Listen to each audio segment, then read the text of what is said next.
Hi there, welcome to the third webinar in the series on elite executive teams. I'm so excited for the content today because it gets into the nitty-gritty of human dynamics, and that's often the joy of elite performance and the traps of elite performance. So we're going to dig into a little bit of that. We're going to go big picture, what you need, what skills you need in order to amplify your results in your elite executive team. And then we're going to zero in and troubleshoot some of the nitty and grittier parts of it. We're also going to talk about amplifiers, which is my high-level leadership program. And we have at least 2 amplifiers on the call tonight, which is great. So Pip and Russell, thank you for coming along. It's great to have you here. They're both keen learners and soaking up everything. And it's great to have leaders like that in programs like this. Okay, so I was doing some research. I wanted to know, how much impact does a CEO actually have on an organizational performance? And I'd love to have your best guess about what the research actually says. So if you want to put that into the chat box, what percentage of impact do you think a CEO has on an organization's performance? See how you go. As you get that, I'll get up the slides so we can talk through some things. Okay. Now, of course, I can't see what I'm doing because the chat box disappears when we share that. So let's have a look and see what you guessed about what percentage. 45%, 70%, 80%, 80%. Wow. You guys guessed really high ratios. Anything from 10 to 80. That's hedging your bets on that one, Jane. This is what the research I came across said. Substantial impact on organizational performance as much as 29.2%. So much less than most of you picked. So about 30% of an organizational result can come down to what the CEO actually does, how they show up, which I was surprised by. I'm like, an organization is a really complex system. How can one person have such an impact? And yet it's one person with a whole bunch of levers of authority that can implement and affect the system of an organization. So not as much as many of you thought, and not as little as I thought, certainly. So the point about this, though, is that how we show up as CEOs does have an impact, and we want to maximize that in a really positive way. And one of my mentors, Cindy Wigglesworth, had this to say. Oh, hang on, I've got to let Sharon into the.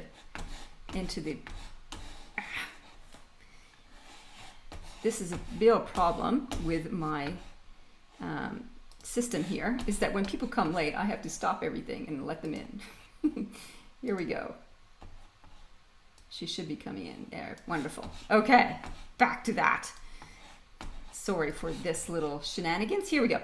So one of the things that Cindy says is that the capacity of the organization is limited by the capacity of the leader. Cindy is actually the author of this fabulous book called SQ21, The 21 Skills of Spiritual Intelligence. And I love this as an insight, and it's so true, right? When I do leadership maturity profiling with my leaders, this is really an important thing to know, because whatever stage of leadership maturity you're at, you can't actually take your organization beyond the constraints of your worldview, your operating system, if you like. And most CEOs are in businesses that have a very complex context. So the imperative is that we need to basically evolve our capacity to navigate complexity and complex systems in order to be able to navigate the turbulence that our organizations face. And we've seen this quite significantly over the last 12 months through COVID. The organizations that managed to make it through well were the ones that had leaders at the helm who had the ability to navigate complexity and deal with that uncertainty. Some did it better than others, let's put it that way. So why is leadership so hard? Big question, right? And I'd love to hear your responses to that. So pop that into the chat box. Why is leadership so hard? Why do you think it's so hard? I won't give away the answers just yet. Why is leadership so hard? Some people will say the people. Let me just see.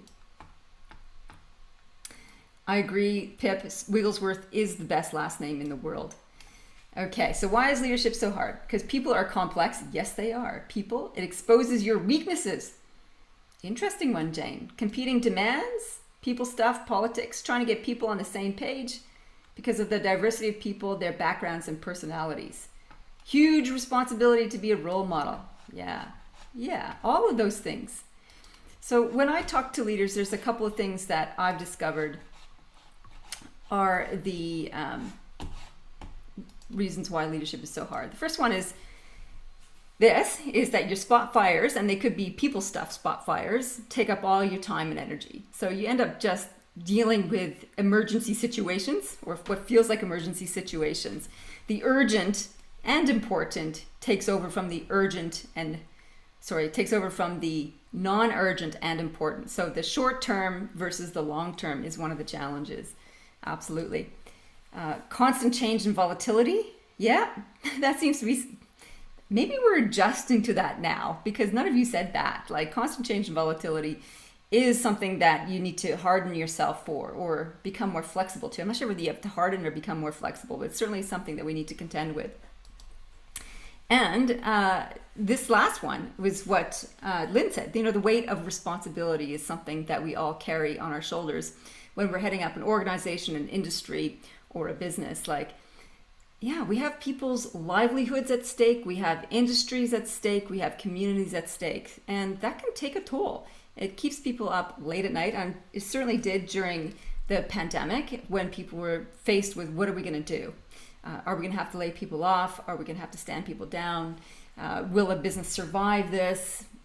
You know, a whole number of different long-ranging issues that we had to contend with. So, some other issues, how are we going to navigate this? And there's two particular things we need to develop. So, evolving your leadership maturity needs two things. It needs your people skills, and it needs your perspective. And if we don't have, when we just start out as leaders, we may not have great people skills or extensive people skills. We may not even have a really long-ranging perspective. We might be a little limited. And when we start out, we really are agitators. We want to make a difference. We can see change that needs to happen, but we're not necessarily skilled up enough to advocate for it effectively, to influence people, or to even find solutions to the change that we want to see. When we do develop our people skills and our perspective a little bit, we become achievers. And we become able to set a plan in motion, galvanize the people around us, and kick some goals. Wonderful. And that usually sets us up to get promoted to managerial or even CEO level. Now, this is where the ceiling of complexity kicks in. And this is where I come in. I really want to help leaders continue to extend their people skills and their perspective. It's sort of one of the main reasons I wrote People Stuff, my latest book, is to absolutely hone in on the power of perspective and people skills. It's sort of the intersection of those two is what the whole book, here it is, my beautiful book, People Stuff, is all about. If we don't manage to break through the ceiling of complexity, like many leaders didn't during the pandemic, we basically become a fader.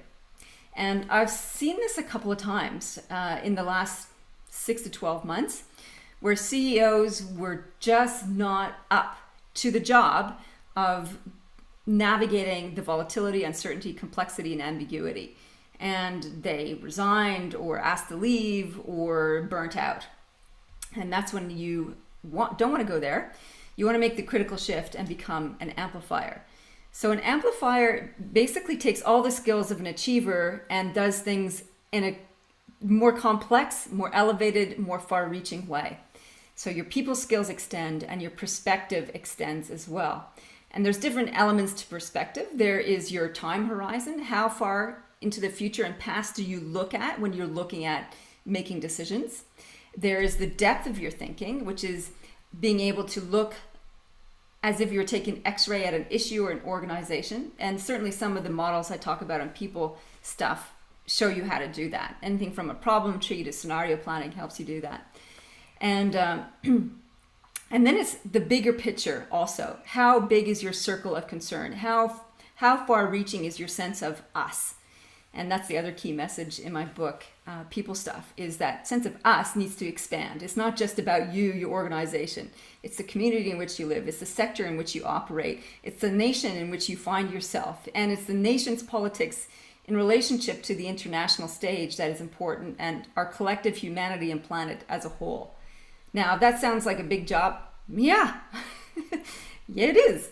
And that's what an amplifier has in terms of their context. And having that as their context allows us to make sensible and sensitive decisions in the moment.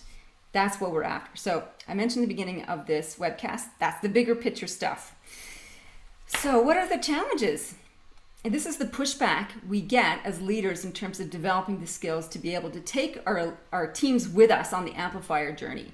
So we want to take our team of executives from achievers to help them become amplifiers as well as us. The first piece of pushback we get is, I'm not the priority. How many times have I had conversations with CEOs about this? They're very happy to spend money and time on their teams, but not on themselves, which is really strange considering, as fabulous Cindy Wigglesworth said, the capacity of the organization is limited by the capacity of the leader.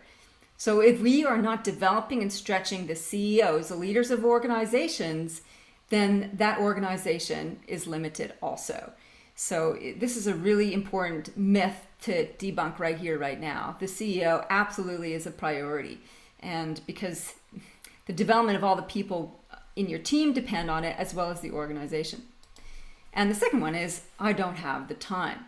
So if you find yourself as a CEO saying, I don't have the time to do development of myself, then you're stuck in achiever land, essentially. You haven't learned how to delegate effectively, you haven't learned how to prioritize your key strengths to be able to leverage that, and you certainly haven't prioritized the time for perspective. And that's what we really mean, is when you need time, you need that piece. You need time to do the big picture thinking, and you need to carve out space to do that. If you don't do that, again, you collapse back into achiever land, and it's a bit of a concern.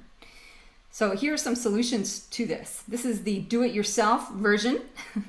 And like I said, in every webinar, we're going to do the do-it-yourself version as well as the done-with-you version. So the do-it-yourself version is get reading. Here we have Composure, which is my very first book.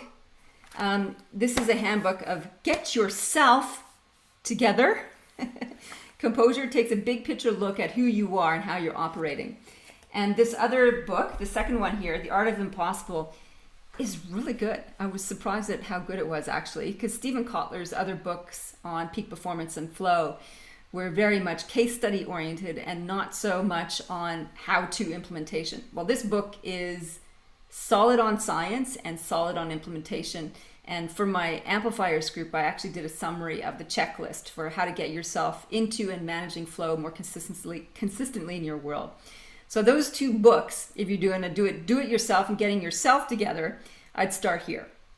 Those are two excellent resources. So let's have a look at what is the specific shifts that you need to make to go from achiever to amplifier. So there's this piece.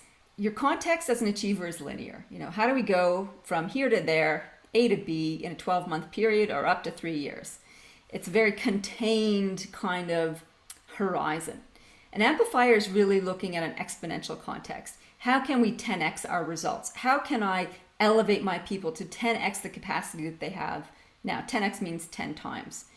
The mindset is not just a goal getter, like let's set a goal and achieve it, let's get some targets and achieve it, let's get these projects done. It's a bit of an experimentalist, because if we are navigating uncertainty, we need to be able to run successful experiments. Successful not in terms of necessarily producing the results that we intended, but we know how to run experiments that are safe to fail, that give us more information that we can learn and grow from. This is a really important core skill as an amplifier. And in action, we tend to be a bit reactive as an achiever, and definitely we want to be proactive. Our focus is going from results first to people first. And our outcome is not just transactional, it's transformational. And here's the other really important piece, and this you saw this in the last webinar. This is the power of and. We don't throw everything out of achiever, we take it with us. So we want to be able to produce results in a 1 to 3 year time frame and think long-term, big picture complexity. We want to achieve goals and run experiments. We want to be able to be reactive and deal with the situations as they occur, as well as being proactive and being preventative. We want results and we want to look after our people. We need to be transactional and get stuff done, and we want to be transformational. To make the shift, of course, it comes back to that first graph, which is about people and people skills and perspective. You hone those and you're halfway hosed. But totally not the right message. You get those, you're halfway there. Not halfway hosed, but it did sound like good poetry, didn't it? It did to me anyway, in my funny Canadian humor. All right. So these are the critical skills. If we're going to break them down, it's about balancing the next and the now. It's about team and task. And these play out the 4 main skill areas that you need. One is leading culture. One is leading performance. So that's about the now piece. How are your people now? How are they getting along? And how are they performing? How are they producing results? And the future piece is all about leading change and leading strategy. So that's creating the space to do the big picture thinking about what is it that we need to change in our team, build the capacity, and what strategy do we need to put in place to navigate. Sounds simple. There's a lot of nuance to that. And these 4 major pillars, skill pillars, form the curriculum and architecture of the Amplifiers program. So once a quarter, we deal with one theme and we take a deeper dive into the nuances of each of these theme strategies. So this quarter, we are in the middle of leading culture, and the sub-dot or sub-topic is about developing other leaders. So we're looking at how do we build other amplifiers around us. So that's what the curriculum of that is all about. Okay, so I'm going to get out of that. Okay, make sure I haven't missed anything in your chat box. The and then was a light bulb. Yeah. The power of and is actually a simple and powerful concept in many different contexts. It's achiever and amplifier. So you need to take all those skills with you. So whenever we're doing leadership and journey transitions, and definitely that's what the shift from achiever to amplifier is all about. We want to expand your worldview and your ability to take action in different complex situations. You take the best of the previous stage with you. That's what human development is all about. You don't throw the baby out with the bathwater and give it all up. And the transition from achiever to amplifier is actually one of the more challenging ones. It's one that leaders come up against quite often, but don't necessarily successfully navigate to the other side. Often they do a fader, they burn out. Typically what indicates a transition is asking questions like, is this all there is? Is this what life is all about? Is just kicking goals, climbing mountains, and working on a 1 to 3 year time frame? No. And then once you realize, no, that's not what life is about, you are on the tipping point to moving into that next development stage. The ability to take on different perspectives, which is the power of and. So when you become to embody the ability to say, this is truth and that is also truth and that is also truth, in terms of people's opinions and points of view, you're moving towards being able to navigate complexity like an amplifier. And it's really challenging because it's so much easier in some ways to go, this is the truth, this is my truth, I'm right, you're wrong. It feels much more stable in some ways. And it's also limiting. It's limiting because it's not completely true. It's saying this is the box of truth when there's a whole world of experiences and points of view. And as an amplifier, we want to get as many perspectives as possible. We want to get as big a picture as possible so that we can make the most sensible intervention that we can in a complex situation, like an organization. And you'll be able to tell the difference between an achiever and an amplifier. If somebody says, yep, this is the way we're doing, that's it, that's all, chances are there's a bit of black and white thinking there that isn't taking into effect the subtleties. So all the work that I do with clients, whether it's with their executive teams or whether it's one-on-one or whether it's in my amplifier group, is intentionally trying to give different maps and skills and frameworks to help us see situations from a whole bunch of different angles so that you can make the intervention that's probably the best intervention that you can. So having said that, that's a nice little segue into the next part of the webinar, which is troubleshooting when things go pear-shaped, especially for your executive team. So this is about troubleshooting executive team disasters. What is an executive team disaster? It's when you have fallout, when you have people at each other's throats. You might have resignations, you might have massive turnover, you might have massive conflict. And it happens to the best of teams. How? Why? How does it happen? Why does it happen? I was just looking at an organization that was doing really well. They come through a difficult time. They banded together during COVID. And then the CEO left, another senior executive left, board members left. I'm like, oh, the house of cards has come down. And it's because they didn't navigate some of the key challenges. And the framework that I'm going to unpack, some of you may be familiar, if you've read People Stuff, is the 4 devils of People Stuff. And it's so fundamental. It's easy to take it for granted and not deal with it. We just assume because people are at an executive level that they've got their self together and that they are immune to some of these people challenges. No. We are all humans. We are all susceptible to these common challenges. So let's have a look. In a map that I prepared earlier, it's another beautiful quadrant model, my People Stuff quadrant model, the 4 devils piece. And when we have executive teams that go pear-shaped, there's usually a driving centrifugal force, which is the red circle of my model. And what happens is that we have a fear of loss. That's what's at the center of it. Fear of loss.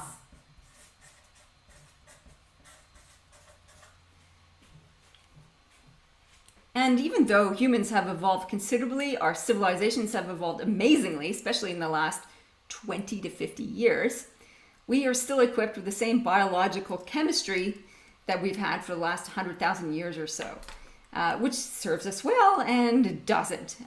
Doesn't serve us well when we're dealing with intricate executive team dynamics and you have these bags of mostly bones and water around the table reacting in a biochemical soup kind of manner. That's what we've got to deal with, and we're included with that.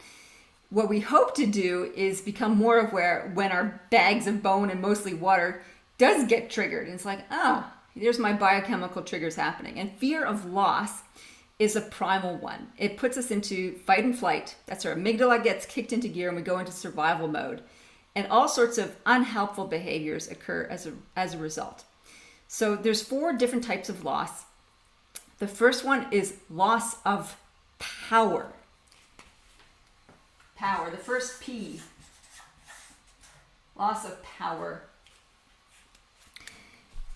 This is all about losing autonomy. So if you think about your executive right now, and any decision that you've made as a collective or as a CEO that's going to affect one or more of your team members, have a think about this. Is it affecting their ability to make decisions for themselves in that particular area? In other words, is the change being done to them? Do they feel like they had a voice in it? If the answer is yes, it is being done to them, and no, they did not have a voice, oh my goodness, you are going to have loss of power and loss of autonomy on your doorstep. And typically the behavior we see here is firebug behavior. Angry, frustrated, vocal, argumentative. That's why I call it the firebug. They're kind of all lit up. So loss of power can do people's heads in, that's for sure. And you think because they're executive, they might be beyond these petty rivalry things. No.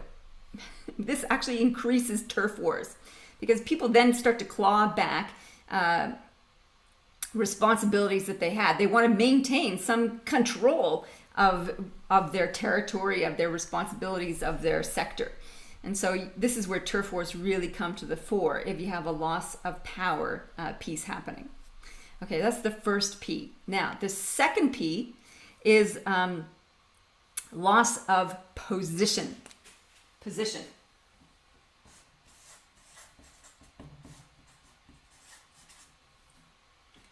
This one actually it trips people up all the time, because what this is all about, this is about threats to status and fairness. Now, you think an executive, they've got a nice juicy title, a pay packet, and privilege to go with it. Surely they're okay with status. No. All of us are really super sensitive to this. And it's not necessarily about the trappings of status, like titles, like privileges, like parking spaces, like whatever package you have for privilege. It's also, this is really about respecting people's experience and expertise. So if you've ever been in a meeting where you have a depth of experience in a particular area and someone dismisses your opinion, ever had that happen? Did your hackles go up? Did your face get flushed and you get really irritated and peeved? Well, yes, that happens to me. If I get passed over for my experience, it would drive me nuts. Example, in a family situation, we have going to borrow my in-laws' trailer and needing to remove some garden waste from the backyard. So we load up the trailer, and having backed many trailers at my work at Outward Bound, and then when I was driving a 42-seater bus with a canoe trailer, I know how to back things, and I know how to do tying down a load. It's what I did for years. Oh God, you can see I'm already irritated thinking about this story. So tying up the trailer stuff from the garden, husband and father-in-law decided that their knots are much better than mine, which they weren't. They didn't know how to do a truckie's hitch or anything. So they were doing all these, like, you know, fistful of roping knots to try and tie down the load. I'm like, oh God, this is going to be impossible to remove later. I'm like, just, I know how to, no. Didn't get a word in edgewise, and that sense of expertise being dismissed or ignored was palpable. So this happens in personal matters. It happens big time around the boardroom table when you're having discussions and you haven't necessarily brought in people's expertise or acknowledged them. So this can send them into really unhelpful states, emotional states. And this particular trigger, the status and fairness one, makes people more emotional than angry because we feel hurt. We felt hurt and squashed and diminished.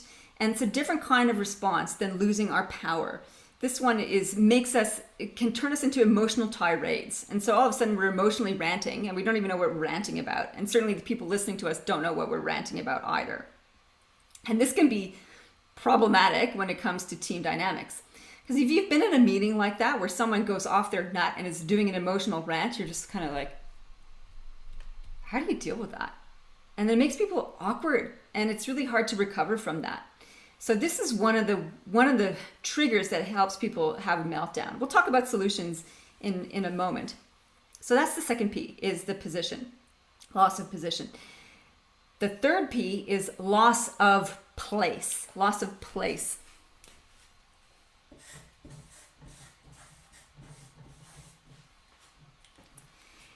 And this is really about our sense of belonging, that really important primary survival need to feel like we are part of a team and that we are connected and safe and trusted and trusting. And that sense of oxytocin that comes from that is super, super important. If this is absent in an executive team, you will not get to team flow at all. It's one of the core ingredients that's necessary. So if somebody feels like they are not part of the group, and why might they not feel part of the group? Maybe they haven't had a proper induction process. Maybe there's some in-jokes. Maybe it's because they're new to the team and they're kind of doing that pecking order thing. They're not sure quite where they fit. They're not sure of how things get done around here. All those things can contribute to a sense of isolation. What happens in terms of the unhelpful behaviors is that people can do one of two things. They become emotional vampires, and they're kind of sulky and scowly, and they're like every time they move through a room, they suck the energy out of it. Those kind of energy vamp, because they're emotionally challenged, but they're not verbally expressive about it. So they express their distress through this palpable negativity. And it's kind of icky to be around. And it's really hard to deal with because you're not sure what exactly is going on, but you just know that there's something wrong. That's one way that we can show up in this area. This is why we call them water bomber. They come in and they kind of just bomb people with their emotions. The other way the water bomber shows up is as a clam. They're just, and you know there's something wrong. It's like, how are you? Fine. And they do the clam lip thing. But they're like, shut up. And also really difficult to deal with because you know there's a challenge. Hard to get them to open up and talk about it. So this is the third P, is loss of place, that sense of connection and place in the team. The third P is loss of performance.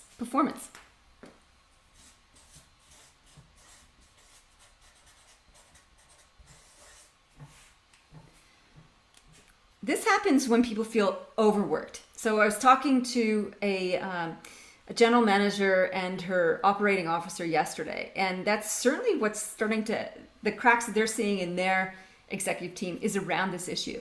They had a massive workload last year through COVID, and they kind of just scraped through. And it's starting to have a telltale negative effect.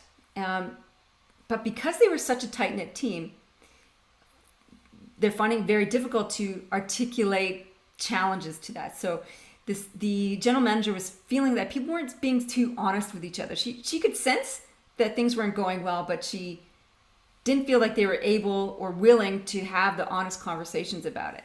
And that was concerning for her, and rightfully so.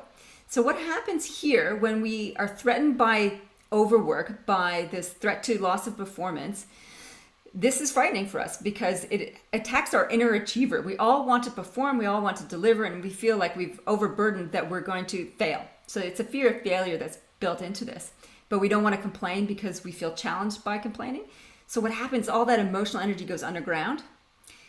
This is why I call it a ground splitter. And that underground energy can turn up like backbiting, undermining, white-anting, complaining behind hands, or whispers in the corridors, or some way people are offloading steam without having to bring it to table and make a big deal out of it.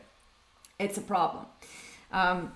So these two bottom ones here, loss of place and loss of performance, which is the water bomber and the ground splitter, are two of the most challenging behaviors because people won't necessarily speak up. And so you've got to do a lot of groundwork in order to set the conditions to help it improve. So how are we doing on time? Okay, so I'm going to put you into chat boxes, and then what I would love for you guys to have a chat about is two things. Have you ever dealt with any of these challenges? And B, what is your antidote to these challenges? And when we come back, I'll share what I think the antidotes are. So how can you prevent the four devils from coming alive in your organization and creating an executive team disaster? So how do we troubleshoot that? So have you ever had any of them? And what did you do to solve it? Are the two things that you're going to go for. And you will have 10 minutes. Okay. Let's see. How many of you are there? 2 to 3. Oh, that's right. Okay, 3 breakout rooms should do it. Always put on glasses so you can see what you are doing.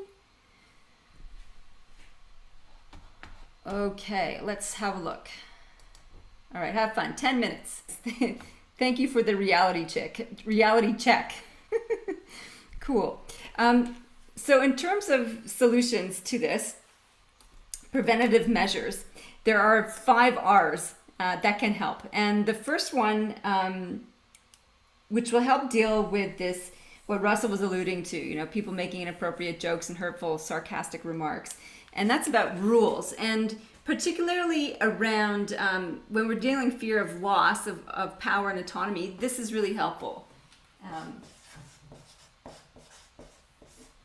Rules are things like, what are the boundaries? What's acceptable? What's not acceptable? ground rules for decision making and that kind of thing. This kind of structural stuff can help reassure people about where they fit and how things get done. So that's the first R. For the second R, when it's loss of position, which is about status and fairness, this is the R of recognition.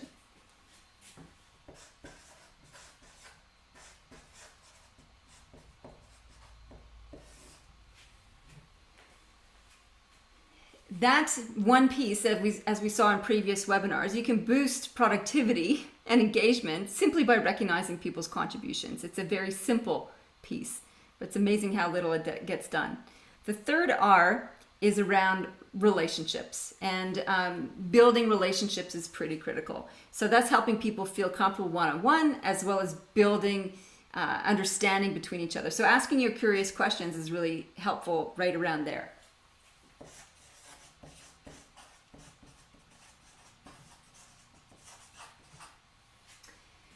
The fourth R is about regulation. And it's a little bit about what Pip was alluding to when you're talking about principles. And what you're regulating is workload and what's expected and delivery and that kind of thing. So you're keeping on top of how much balance people are having, what the expectations are, and you're regulating that. And the fifth R goes across all of them, and it sort of sits in the middle with fear of loss, and that's reassurance. One of our key responsibilities as leaders is to make confusing things clear and to help chaos turn to calm. So reassurance in terms of our presence and our messaging is super, super important. Reassurance. Fantastic. That leads us to, keeping the vibe alive. So this is troubleshooting some of the executive team disasters. How do you keep the vibe alive? And there's 6 main questions that you can check in with yourself, where you might need a course correction with you or your team. And the first one is this: is it still fun? If it's not, maybe do a diagnostic about why it's not and where things have been derailed. Possibly it's one of these fear of losses that's happened. Is the work that you're doing together meaningful? If it's not, things may need to change. Question number 3 is the progress we're making visible? Do we actually see our development? Do we have a way of representing what we're doing in a visual way to make it feel like there's things that are happening? I was talking to a leader yesterday whose work is really long-term. So getting a sense of progress needs to be really made visible, because the conclusion of a project may take a long time. And so it's a long time between drinks if all you're counting on is completion of a project. So you need to make that progress visible. Number 4 is, are we growing as humans? Growth is a really important part of engagement and motivation. So if that's not there, we got problems. Number 5 is, do we like each other? You don't have to be best buddies, but you need to have a certain degree of respect and appreciation of each other as humans. And if not, you need to do some relationship work, obviously. And number 6, when was the last time we did something fun together? It doesn't need to be out of work. It could be during work. It could be a healthy bit of laughing, not a disrespectful piece. So when was the last time we actually enjoyed each other's company? So those are kind of little prompters to say, what are some really big key fundamentals we need to keep on track when it comes to troubleshooting executive team disasters and getting things back on par? There's 2 things that are really super important for you as a leader to remember. One is self-care is non-negotiable. 100% of the leaders I work with need to improve their self-care. It's something I'm always working on for myself and keeping in mind. And the second one is that community is indispensable. So as leaders, it's so important to have a support network for you. If you're not growing and feeling supported, your stress levels can go through the roof. It's one of the reasons I've put together amplifiers as an opportunity for you. So with the last minute or 2 that we've got, I'm going to just run through a couple of the key elements of that program. If you're not familiar with it, Pip and Russell are already members, which is great. And I'll just run through that and give you an opportunity to think about that. And I'll be talking to many of you after the webinar to see if it is something that is on your radar and useful for you at this time. So the program includes a one-day quarterly immersion on the key people stuff skills. So whether it's perspective or people stuff, one of those 4 key themes, we spend a whole day on that. And for those of you not in Canberra, we have a virtual group that gathers, and we do it in 2 90-minute blocks. So it's 2/3 of a day, I guess. Because who can Zoom all day? Oh my God, no. We have a monthly webcast that's been similar in format to what you've experienced in this webinar series. We've got a book for each quarter, a different book each quarter. So I don't repeat content, I repeat themes. So I'm always constantly growing and developing and sharing that with you as well. You have access to all past webinar webcast recordings. So all the previous content we've covered is there in a library. We've got a WhatsApp channel for ongoing interactions between sessions, which is not that well frequented, but I live in vain hope. It's there as a resource for people if they do have an unresolvable question. Community of like-minded leaders. So like you've experienced on this webinar series, you get to have conversations with people who are not in your organization that can help you expand how you do things. And there's also the opportunity, this is one of the membership opportunities, to have 60-minute exclusive one-on-one coaching. Okay, so the value of the program, I figure, is 33 grand in terms of what you get into the transition. You can go from achiever to amplifier. And the full 12-month membership fee is $9,900. Or if you want to do just the group sessions, it is $5,500, including GST, for a 12-month membership. So special March bonus, if you're lining up for this and you're excited about it, you get a copy of People Stuff for you and your team. So up to 10 people, that's $600 worth of books. A 90-minute workshop on scenario planning for your team, value $1,650. An extra quarter of participation, which is an extra $2,500. So the whole bonuses are worth almost the fee in itself. So those are your opportunities, if you like. A couple of very successful participants. We've got Sharon, she's in amplifiers too. Sorry, Sharon, I forgot. You're just hiding away. You came late, and so you weren't on my radar. So Sharon has also been in amplifiers. This is her 2nd year, and she is an amazing CEO, who's done an amazing job with Carolika and continues to grow and evolve her CEO-ship and her role there. And the Phelps Reed Foster Johnson team duo, Brooke and Avril, have been amazing in terms of what they've been doing with their team as well. A testimonial from Ileana, who's part of local government, and she's a very strategic thinker, and she loved the strategic thinking that we did and the professional edge she received through the program. And Rob, who's a current participant, who has his business success has been growing year on year, quarter to quarter, and he's definitely a happier CEO as a result of the program. And he thinks I'm the best executive leader coach that he's had, which is a nice testimonial. Okay, and after attending, if you don't like what you're getting, we will refund the unused portion of the show. No worries. Okay. So that's a little blurb on amplifiers. If you want to talk to me about in more detail whether or not it's a fit for you, then we'll do that offline in a separate conversation. In the meantime, I want to thank each of you for showing up and participating and sharing with each other. It's super important to build these kind of connections and get other people's perspectives. That was a big piece of what we covered throughout this series.